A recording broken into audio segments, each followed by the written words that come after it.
Saya kira tanpa mengurangi rasa hormat, saya langsung saja kepada inti sambutan saya. Sekali lagi, sebagai insan yang bertakwa, marilah kita tidak henti-hentinya memanjatkan puji syukur kehadirat Allah Subhanahu wa taala, Tuhan Maha Kuasa, Tuhan Maha Besar, yang memiliki sekalian alam. Hanya kepadanya lah kita berdoa dan hanya kepadanya lah kita meminta pertolongan. Kita bersyukur atas segala karunia, atas kesehatan, kedamaian, dan segala kebaikan yang masih diberikan kepada kita. Sehingga pada siang hari ini kita dapat berkumpul di Kejaksaan Agung Republik Indonesia untuk melaksanakan acara penyerahan dana administratif sebesar 10,2 triliun dan diserahkannya lahan kawasan hutan sebesar 2.373.000 hektar. Saudara-saudara sekalian, sekali lagi ada suatu kehormatan bagi saya dan juga suatu kebahagiaan untuk hadir dalam acara ini. Saya kira ini sudah acara yang kesekian kali. Sudah keberapa kali ini? Keempat kali ya. Keempat kali dengan total penyerahan berapa? 40 triliun, kurang lebih ya. Saya senang kalau diundang terus acara begini. Tiap undangan lihat secara fisik 10 triliun. Saya juga dapat bisikan bulan depan akan ada penyerahan 11 triliun katanya. Ya.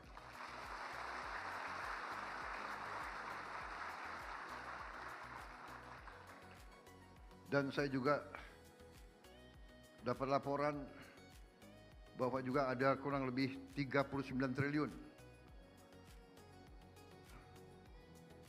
uang-uang yang tidak jelas. Para koruptor atau para kriminal itu mungkin entah sudah lari dari Indonesia atau sudah meninggal, uangnya ketinggalan di rekening nggak jelas, ya kan?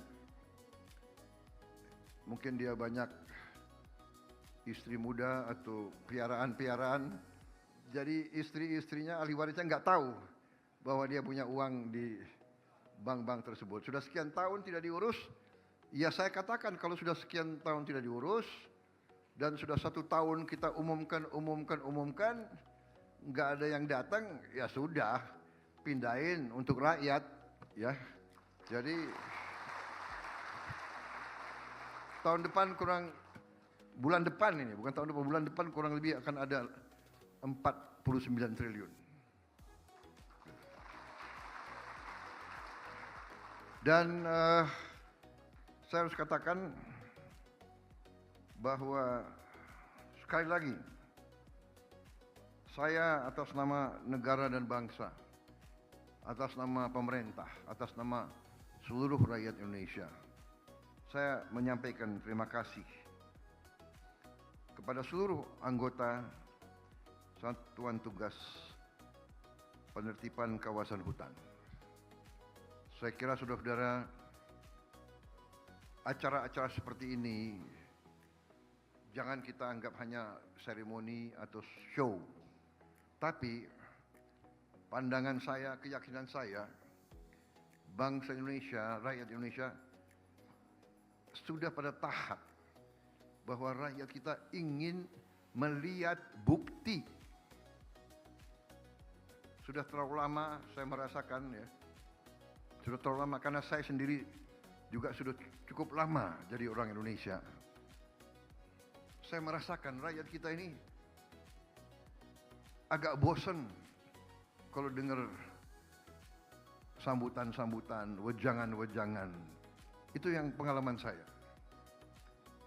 Jadi rakyat kita harus lihat, ini loh uang, hari ini 10 triliun. Saya baru keliling beberapa daerah terpencil, dapat laporan dari Menteri Kesehatan, Pak, kita punya 10.000 puskesmas. Sejak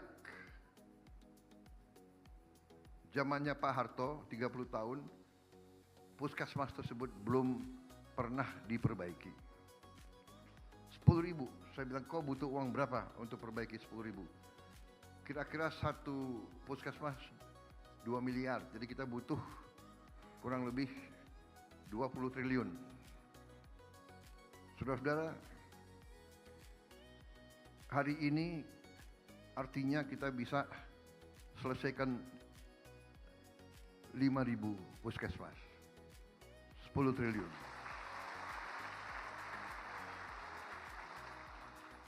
Kalau bulan depan benar yang masuk 10 triliun lagi dari Satgas plus 39 triliun dari PPATK, berarti 49 triliun, berarti semua puskesmas dengan mudah kita perbaiki. Sekolah-sekolah yang belum diperbaiki bisa segera kita perbaiki. Di APBN tahun lalu kita sudah perbaiki 17.000 sekolah. Tahun ini sedang kita perbaiki 70.000 sekolah. Tahun depan kita akan perbaiki 100.000. Tahun depan lagi 100.000.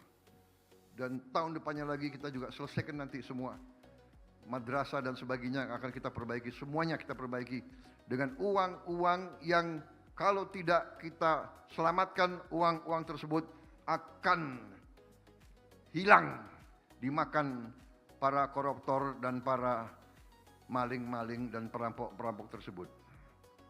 Jadi saudara-saudara, sekali lagi pekerjaan yang saudara-saudara laksanakan dilaksanakan oleh Satgas PKH, Kejaksaan, Kepolisian, TNI, BPKP, PPATK, semuanya ini sekarang kita buktikan kepada rakyat bahwa kita bertekad untuk mengamankan dan menyelamatkan kekayaan negara dimanapun itu berada. Bumi dan air dan semua kekayaan alam yang terkandung di dalamnya itu perintah Undang-Undang Dasar 1945 harus dikuasai negara. Ini bukan gagasannya Prabowo Subianto. Ini bukan sesuatu yang kita karang, ini adalah perintah pendiri-pendiri bangsa Indonesia. Dan marilah kita sebagai generasi penerus, marilah kita, hai anak-anak muda, marilah kita jujur kepada orang tua kita. Marilah kita faham dan mengerti dari mana kita berasal. Bapak-bapak kita, kakek-kakek kita dijajah ratusan tahun. Dihina, ditindas, diperbudak, diperlakukan lebih rendah dari anjing. Hidup dalam kesulitan, kemelaratan, kemiskinan. Kita tidak mau rakyat kita terus-menerus hidup dalam kemiskinan. Kita tidak mau terus-menerus menderita. Kita harus memperjuangkan supaya mereka hidup dalam keadilan, dalam kesejahteraan.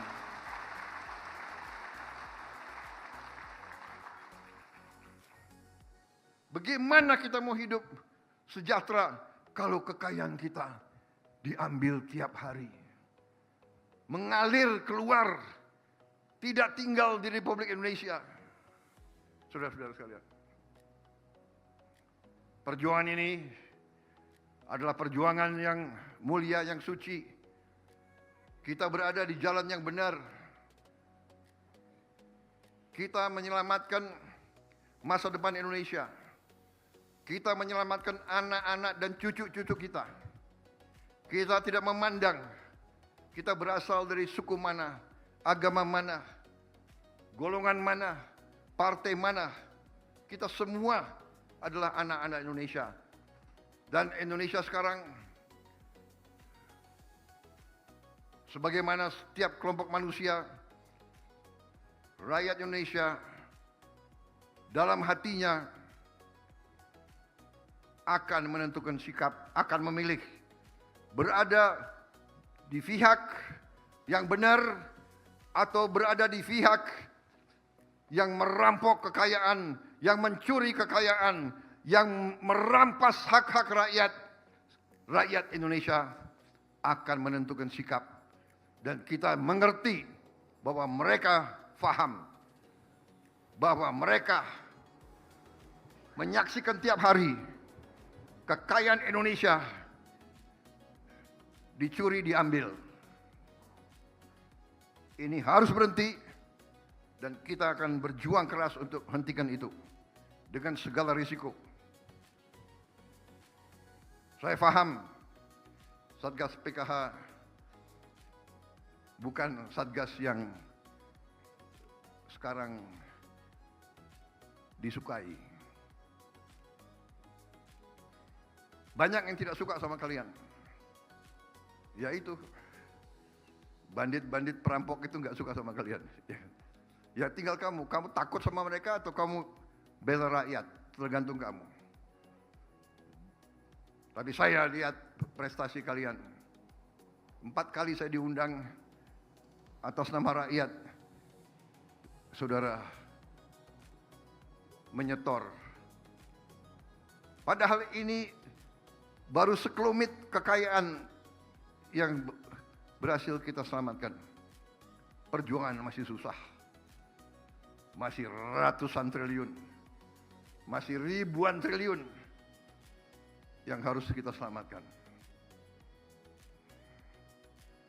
Pertanyaan nanti banyak pihak, apakah bisa?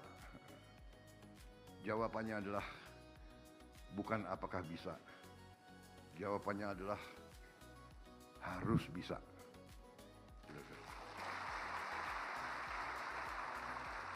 Ini bukan masalah mau tidak mau. Ini bukan masalah kita cari popularitas, bukan. Ini bukan, pemerintah Prabowo sok populis, tidak. Ini adalah masalah survival. 287 juta rakyat Indonesia tidak mungkin hidup baik, hidup sejahtera kalau kekayaannya diambil tiap hari, tiap minggu, tiap bulan. Kelapa sawit kita diekspor, hasil ekspornya tidak ditaruh di Indonesia.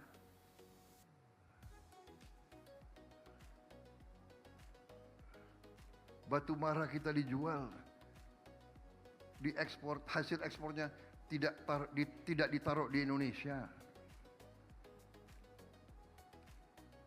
Penjualan timah, penjualan emas, penjualan semua itu datanya ada, faktanya ada.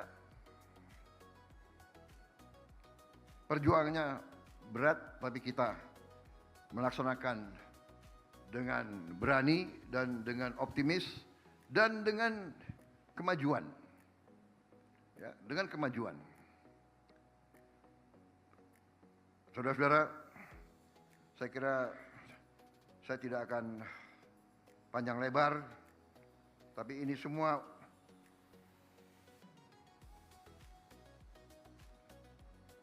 adalah bukti kepada rakyat, dan saya kira di hari-hari yang akan datang kita juga akan terus memberi bukti ke rakyat dan akan melaporkan ke rakyat langkah-langkah yang kita ambil. Kita akan ambil langkah-langkah yang tegas. Tadi kita disampaikan bahwa tidak ada pilihan lain. Ya, kita harus tegakkan hukum. Kita harus meyakinkan bahwa negara hadir.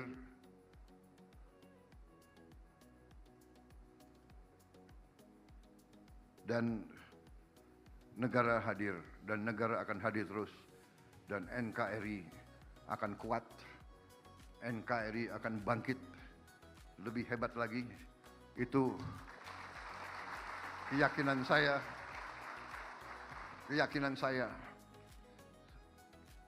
fakta data ada di kita, saudara-saudara sekalian. Yang Maha Kuasa telah memberi karunia yang luar biasa kepada kita. Bulan-bulan akan datang, kita akan buktikan ke rakyat sampai tahun depan. Saudara-saudara, saya kira dunia akan kaget bangkitnya bangsa Indonesia.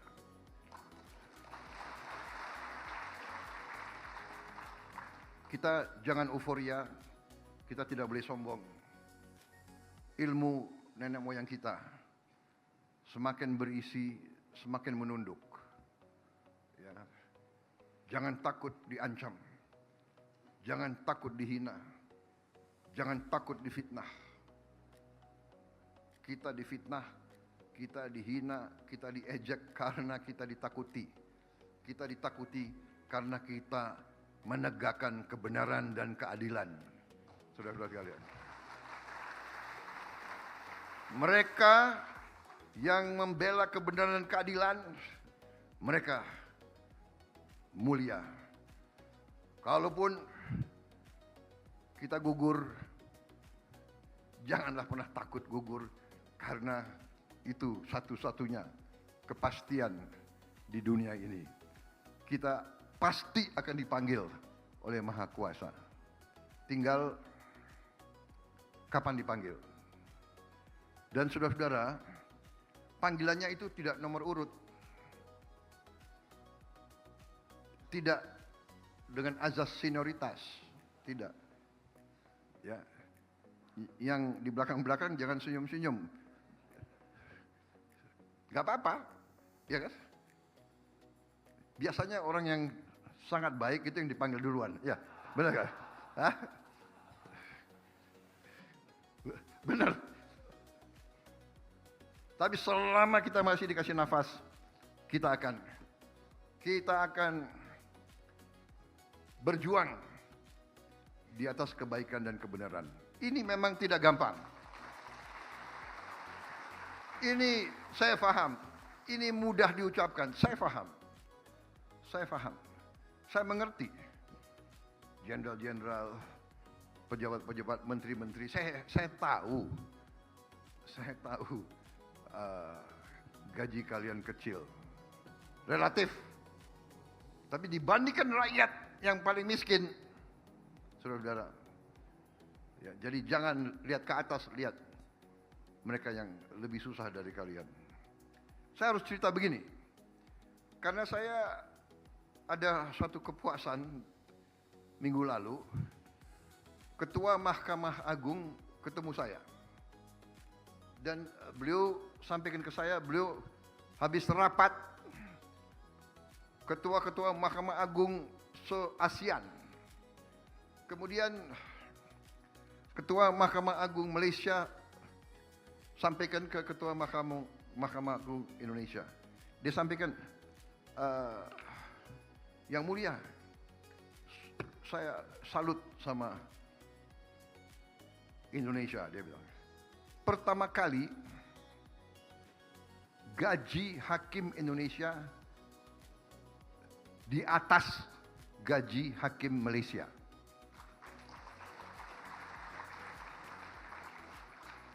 Dan gaji hakim paling junior Indonesia, ceritanya ya, yang paling junior sudah hampir 2 kali gaji hakim paling junior Malaysia. Karena pemerintah yang saya pimpin, salah satu langkah kita pertama adalah menaikkan gaji-gaji hakim kita hampir 300%.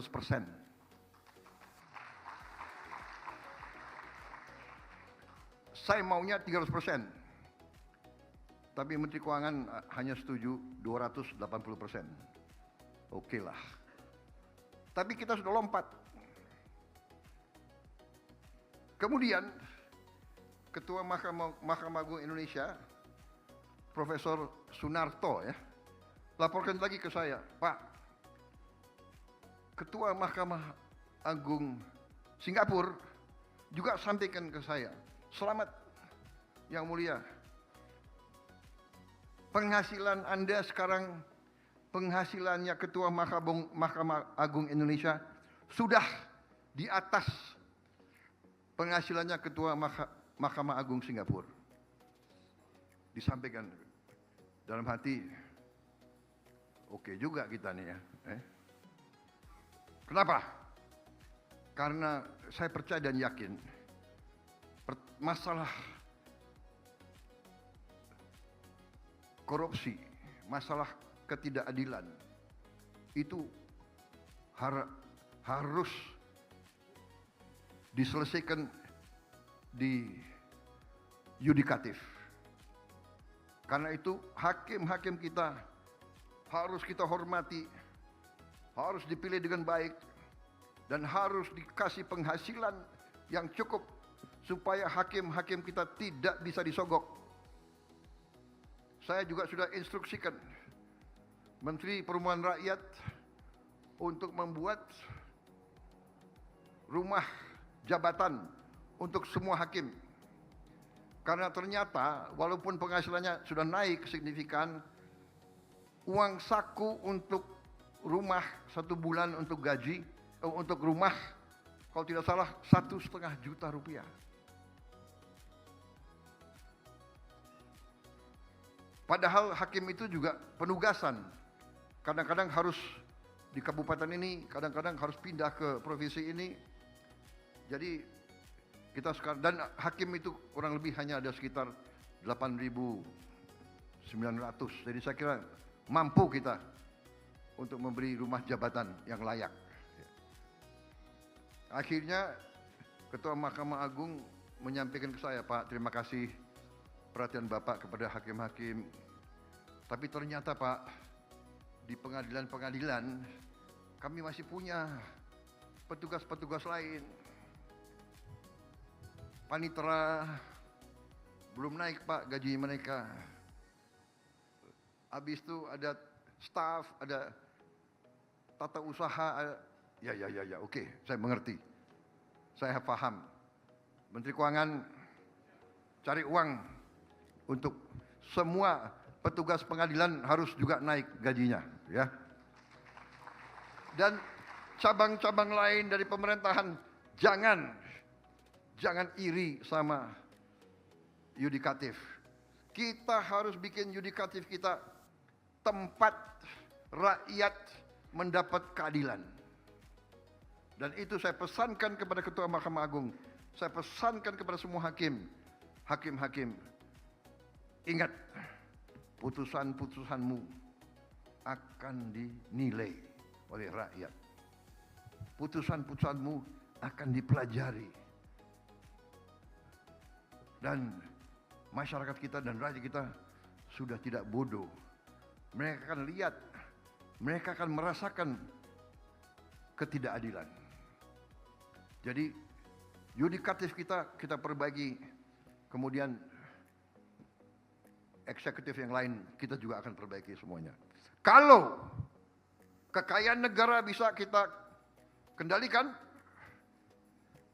akan cukup banyak uang untuk kita perbaiki semua sendi-sendi NKRI, saudara-saudara sekalian. Nyatanya, sekian puluh tahun puskesmas tidak diperbaiki. Kita perbaiki. Dalam 2 tahun ini, semua puskesmas kita perbaiki. Berapa puluh tahun sekolah-sekolah tidak diperbaiki. Kita perbaiki semua sekolah Indonesia. Dalam 3 tahun ini, kita perbaiki semuanya. Berarti apa? Uangnya ada. Tinggal alokasi, tinggal jeli, tinggal rajin, tinggal awasi supaya tidak terjadi penipuan, kebohongan, fraud. Sudah terlalu pinter upaya-upaya bohong dan menipu. Saya sedih kadang-kadang. Saya monitor Menteri Pertanian keliling. Uang yang kita sudah alokasikan, kita sudah gelontorkan untuk benih-benih yang bagus. Mungkin si petugas mengira tidak akan diperiksa, dia cari benih yang tidak bagus. Ini dosa kemanusiaan. Kalau benih tidak bagus,